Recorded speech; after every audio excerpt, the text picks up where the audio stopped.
হ্যাঁ বন্ধুরা, একটা কি সুন্দর সাকসেসফুল কেস আপনার সামনে তুলে ধরছি। ওষুধ যে আমার সামনে যে জেন্টেল লেডি বসে আছেন, নাম হচ্ছে মিতু দাস। মিতু আমার কাছে মেন এসেছিল গয়টার নিয়ে। ওর এই কেসটা আপনাদের সামনে তুলে ধরেছি একবার। দেখুন এখনও ফোলা আছে, কিন্তু এখনও অনেকটা, এখন তাও মিতু 80% কমে গেছে, তাই না? একটুখানি এই অল্প একটু আছে, এই 20% মতো মনে হয় আছে। এই সমস্যা মিতু ছিল, গয়টার ছিল। অ্যাবডোমেনে রামলিং গার্গেলিং সাউন্ড ছিল। এটা ছিল 10 বছর ধরে চলছে, 10 বছর ধরে চলছিল। সঙ্গে তো ডায়রিয়া আছে, পাতলা পায়খানা হতো। কি মিতু, তাই তো? হ্যাঁ। কবার হতো মিতু? প্রথম থেকে তো শুরু করলে মানে কি বলবো, মানে 20-25 বার হয়ে যেত। তারপরে আস্তে আস্তে আস্তে আস্তে 10 বারে এলো, তারপরে 5 বারে এলো, তারপরে 6 বার কোনোদিন হয়ে যেত।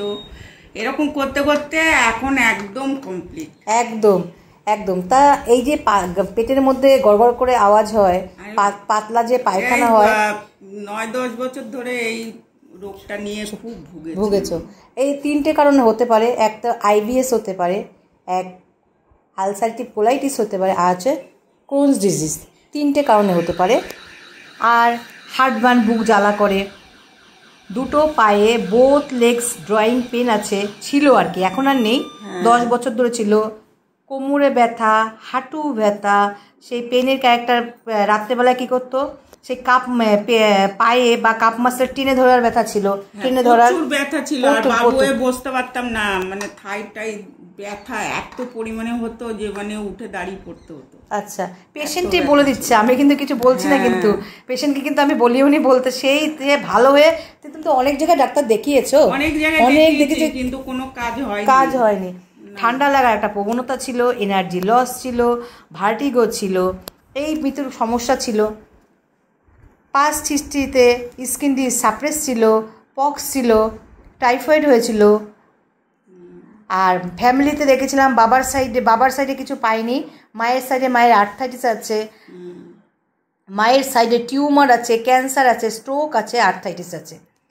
জেনারেলি ঠান্ডা, অল্পতে ঠান্ডা লাগে। আগে তো প্রথম তো প্রতি সপ্তাহে 2 বার করে আসতাম, ধুতে পারতাম না। আর প্রথমে তো সপ্তাহে 2 বার করে আসতে ওষুধ দিতে পারতাম না, আর থেকে জ্বর এসে ঠান্ডা লেগে যেত। কিন্তু এখন এই 2 বছর ধরে আমি একদম নর্মাল ঠান্ডা লাগা।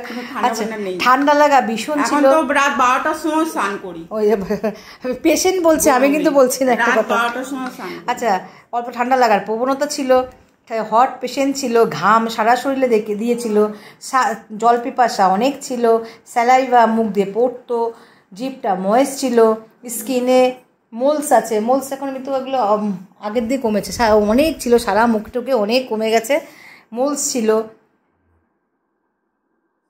স্বপ্ন দেখতো সাপের, ভূতের, ডেথ পার্সনের। হ্যাঁ, আমি তো ভুল বললে আমাকে বল না। না, ভুল বলছো না, একদম ঠিক। স্টুল মিউকাস ছিল, যে বললাম ওয়াটার লাইক ডায়রিয়া টাইপের অফেন্সিভ দুর্গন্ধ ছিল।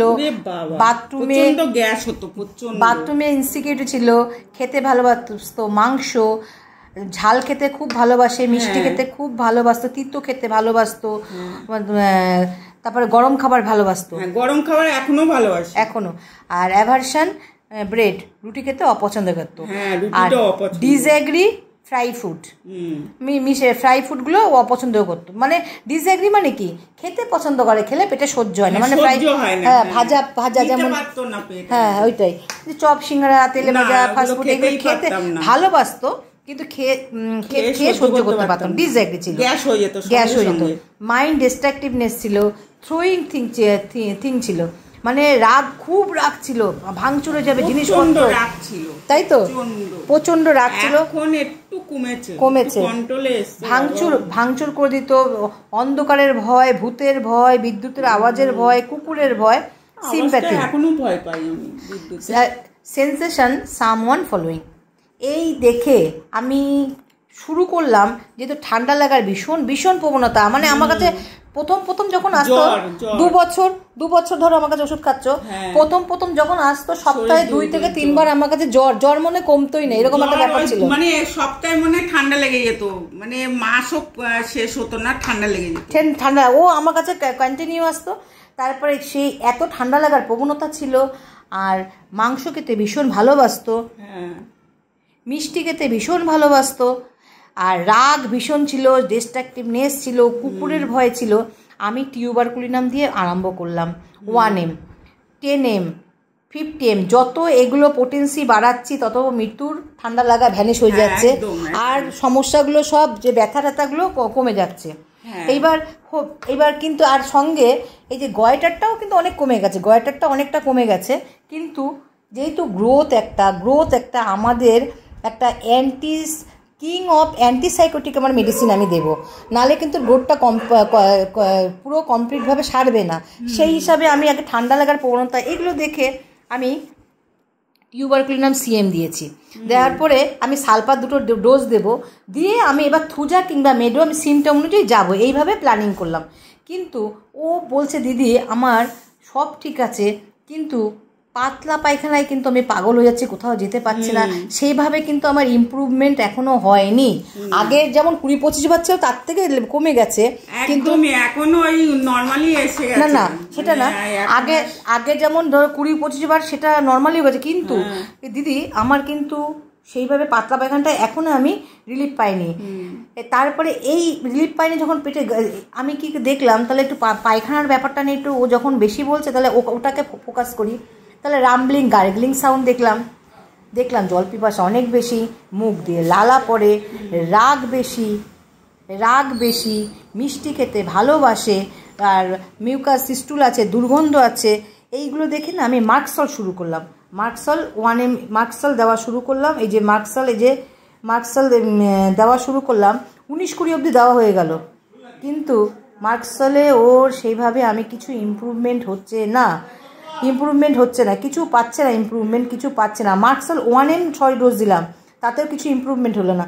এইবার তারপরে আমি কেন ওর ইমপ্রুভমেন্ট হচ্ছে না, ওকে নিয়ে আমি ভালোভাবে বসলাম, প্রায় 1.5-2 ঘন্টা নিয়ে বসলাম তোমাকে। তারপরে শুনলাম ওর ভিতরে এমন চাপা কষ্ট, যা নাকি কাউকে প্রকাশ করতে পারছে না, কেউ ওর কথা কেউ শোনে না, ও একা সাপ্রেস গ্রিপ, দুঃখটাকে চেপে রাখছে।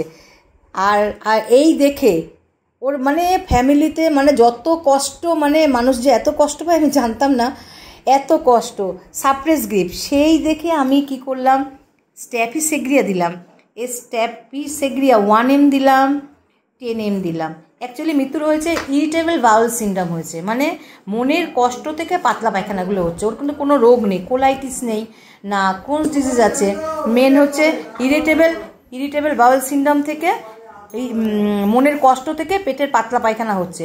তখন কি করলাম, ওকে স্ট্যাফিসেগ্রিয়া 1M দিলাম, তার 2 মাস পরে 14-2 দিলাম, তার 14-4 10M দিলাম।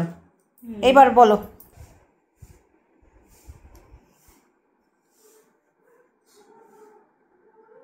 টেনএম স্ট্যাফিসেগ্রিয়া দেওয়ার পরে এখন বলো মিতু কেমন আছো? এখন তো ভালো, পাতলা পায়খানা কেমন আছে? ঠিক আছে একদম। তাহলে ইরিটেবল বাউল সিনড্রোম একদম স্ট্যাফিসেগ্রি দিয়ে মনের কষ্ট থেকে, এই যে অ্যাবডোমেনে পাতলা পায়খানা হচ্ছিল, এটা কিন্তু কোলাইটিস নয় বা ক্রোনস ডিজিজ নয়, একদম ইরিটেবল বাউল কমপ্লিট কিওর। এইবার আমি কি করবো, মায়োজমেটিক ট্রিটমেন্টে যাব।